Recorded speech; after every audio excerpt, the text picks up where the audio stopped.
आज है 14 जून 2024 दिन शुक्रवार। Welcome back to clean news UP. चलिए देखते हैं उत्तर प्रदेश की 25 फटाफट बड़ी खबरों को।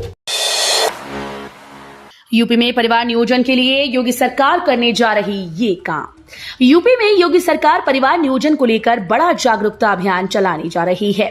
योगी सरकार जन समुदाय को परिवार नियोजन के महत्व के प्रति जागरूक करने के लिए विभिन्न गतिविधियों जैसे सारथी वाहन और सास बेटा बहू सम्मेलन का आयोजन करेगी। वहीं पखवाड़े का तीसरा चरण सेवा प्रदायगी 11 से 24 जुलाई तक मनाया जाएगा।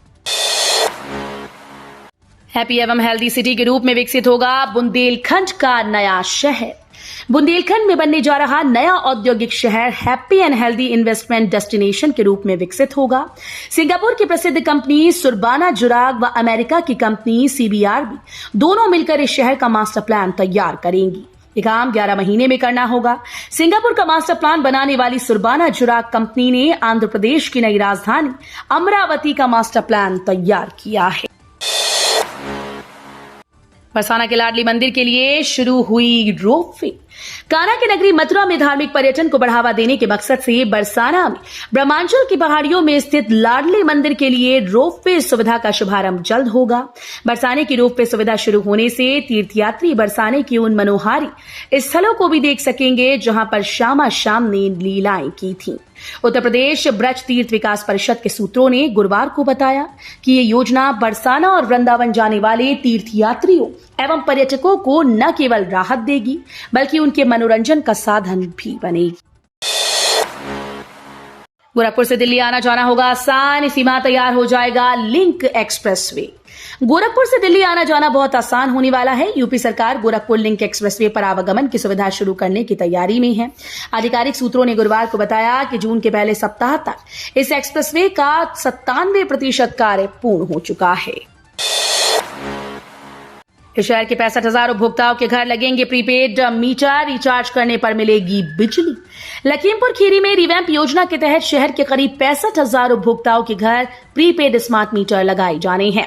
सर्वे कराया जा रहा है। सर्वे का काम पूरा होने के बाद शहर में प्रीपेड मीटर लगाए जाने का काम शुरू हो जाएगा। प्रीपेड मीटर को मोबाइल की तरह रिचार्ज करना होगा, तभी बिजली मिलेगी। स्विट्जरलैंड की तर्ज पर विकसित होगा नोएडा इंटरनेशनल एयरपोर्ट। उत्तर प्रदेश सरकार नोएडा के जेवर इंटरनेशनल एयरपोर्ट को दुनिया के बेहतरीन एयरपोर्ट जैसे स्विट्जरलैंड के ज्यूरिख एयरपोर्ट की तरह विकसित करने जा रही है। इसके लिए सरकार ने तेजी से काम शुरू कर दिया है। इस एयरपोर्ट के बन जाने से ग्रेटर नोएडा समेत पूरे NCR को कनेक्टिविटी मिलेगी। इन रूटों पर तेजी से चल रहा निर्माण कार्य, दिसंबर तक बन जाएंगे 3 और स्टेशन। उत्तर प्रदेश के आगरा में मेट्रो ट्रेन के लिए एलिवेटेड स्टेशन बनाने का कार्य शुरू हो गया है। इसकी पाइल बनाने के लिए मशीन से 20 से 25 मीटर गहरी खुदाई की जा रही है। इसके ऊपर पिलर बनाया जाएगा। पिलर पर पाइल कैप और गर्डर लगाए जाएंगे। इसका निर्माण रुनकता में लगे कास्टिंग यार्ड में गर्डर बनाए जा रहे हैं। यूपी पुलिस की आउटसोर्सिंग वाली चिट्ठी पर अखिलेश यादव की पहली प्रतिक्रिया। उत्तर प्रदेश पुलिस में आउटसोर्सिंग से भर्ती कराने वाली चिट्ठी सामने आने के बाद समाजवादी पार्टी के राष्ट्रीय अध्यक्ष अखिलेश यादव ने पहली प्रतिक्रिया दी। उन्होंने सोशल मीडिया साइट एक्स पर भारतीय जनता पार्टी की सरकार को घेरा और युवाओं के मुद्दे उठाए। सपा प्रमुख ने कहा कि उत्तर प्रदेश में बीजेपी सरकार ने पुलिस व्यवस्था के प्रति लापरवाही भरा नजरिया अपना रखा है। जिले में 570 करोड़ से विकसित होगा पहला लॉजिस्टिक हब। उत्तर प्रदेश के आगरा में ग्वालियर रोड से लिंक दक्षिणी बाईपास स्थित मुढ़ेरा गांव में पहला लॉजिस्टिक हब बनेगा। इसे विकसित करने में 570 करोड़ रुपए की लागत आएगी। इसमें 350 करोड़ रुपए जमीन की खरीद और 220 करोड़ रुपए विकास कार्यों पर खर्च होंगे। 17 जून को ईदगाह मस्जिद के बाहर नहीं होगी नमाज। ईद उल अजहा की नमाज 17 जून को ईदगाह और मस्जिदों में पढ़ी जाएगी। शहर मुफ्ती मोहम्मद खालिद हमीद ने ईदगाह और मस्जिद के बाहर नमाज न पढ़ने की हिदायत दी। उन्होंने कहा कि खुली जगह पर जानवरों की कुर्बानी न दी जाए, साथ ही उनके अमल से किसी की भावनाओं को ठेस न पहुंचे, इसका भी ख्याल रखना जरूरी है। नई सरकार के गठन पर सीएम योगी ने दी शुभकामनाएं, बोले जन कल्याण के नए मानदंड स्थापित करेगा अरुणाचल। मुख्यमंत्री योगी आदित्यनाथ ने अरुणाचल प्रदेश में नवगठित सरकार में सीएम पद की शपथ लेने पर पेमा खांडू को शुभकामनाएं दी। योगी आदित्यनाथ ने अपने ऑफिशियल एक्स हैंडल पर पोस्ट करते हुए विश्वास जताया कि अरुणाचल प्रदेश में नई सरकार समृद्धि, विकास, सुशासन और जन कल्याण के नए मानदंड स्थापित करेगी। 5,856 शिक्षकों की नियुक्ति के 6 महीने बाद अब आवंटित होगा विद्यालय। बेसिक शिक्षा परिषद के स्कूल्स को जल्द ही 5,856 शिक्षक मिलेंगे। 2016 में निकाली गई भर्ती का रास्ता सुप्रीम कोर्ट से साफ हो जाने के बाद 6 महीने पहले इन्हें नियुक्ति पत्र दिया गया था, लेकिन विद्यालय आवंटन नहीं किया गया। अब परिषद ने निर्धारित प्रारूप पर सभी जिलों के बीएसए से शिक्षकों का विवरण 15 जून तक मांगा है। यूपी पुलिस में आउटसोर्सिंग से भर्ती। कांग्रेस महासचिव प्रियंका गांधी ने यूपी पुलिस के द्वारा गोपनीय पदों पर आउटसोर्सिंग के जरिए भर्ती किए जाने का पत्र पहले जारी करने और फिर वापस लेने पर सरकार से जवाब मांगा। उन्होंने कहा कि भाजपा सरकार अग्निवीर की तरह यूपी पुलिस में भी भर्ती करना चाहती है, उन्हें इस बारे में स्पष्ट जवाब देना चाहिए। 15 दिन में नहीं हटा अतिक्रमण तो नोएडा की सोसाइटी में चलेगा बुलडोजर। सेक्टर 151 स्थित जेपी ग्रीन समन सोसाइटी में ग्रीन एरिया में अतिक्रमण को लेकर प्राधिकरण ने बिल्डर के खिलाफ सख्त रुख अख्तियार किया। प्राधिकरण ने अगले 15 दिन में अतिक्रमण हटाकर ग्रीन एरिया विकसित करने के लिए नोटिस जारी किया। अगर इस अवधि में बिल्डर की तरफ से संज्ञान नहीं लिया गया तो प्राधिकरण की तरफ से ध्वस्तीकरण की कार्रवाई की जाएगी।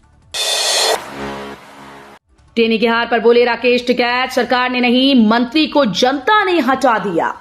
लखीमपुर खीरी में भारतीय किसान यूनियन के राष्ट्रीय प्रवक्ता राकेश टिकैत ने कहा कि सरकार ने तो अजय मिश्रा टेनी को नहीं हटाया, लेकिन यहां की जनता ने उन्हें हटा दिया। अयोध्या के बारे में टिकैत ने कहा कि जो अयोध्या शहर है, जहां मंदिर है, वहां तो विकास हुआ, पश्चिम दिशा में कोई विकास नहीं हुआ। राकेश टिकैत संयुक्त किसान मोर्चा के केंद्रीय प्रतिनिधि मंडल में बृहस्पतिवार को लखीमपुर पहुंचे थे। 15 जून से बंद हो जाएगा रामनगर घाट का पैंटून पुल, झेलेगी 80 किलोमीटर का फेर। लखीमपुर खीरी जिले के बिजुआ क्षेत्र में शारदा नदी के रामनगर घाट पर अस्थायी पैंटून 2 साल पहले बनाया गया। इस पुल के सहारे शारदा नदी के किनारे दोनों तरफ बसे लगभग 400 गांव के लोगों को पलिया निघासन आने जाने में सहूलियत होती है। मानसून सत्र में बाढ़ की आशंका पर पुल बंद कर दिया जाता था। सस्ती दर पर जमीन खरीदने का मौका।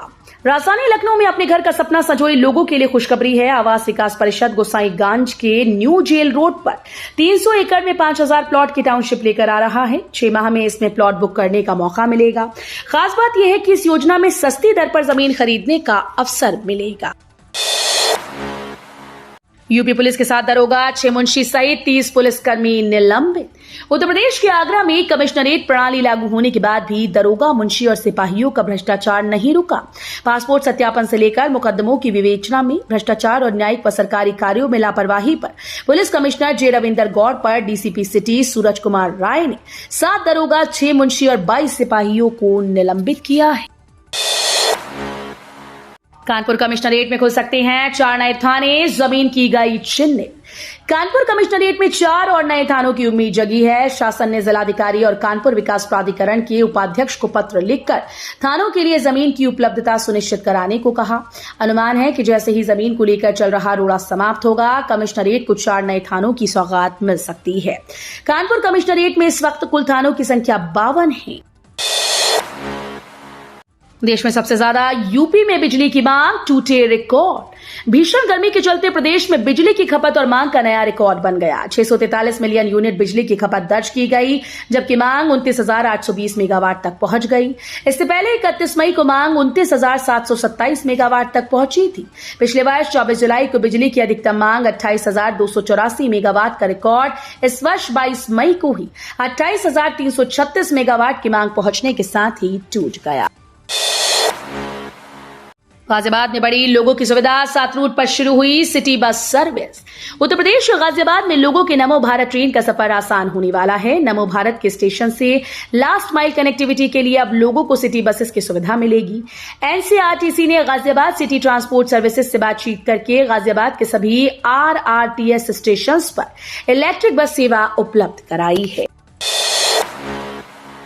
सरकार ने दी बड़ी खुशखबरी, अब 30 सितंबर तक बिना ई-केवाईसी करें फ्री में मिलेगा राशन।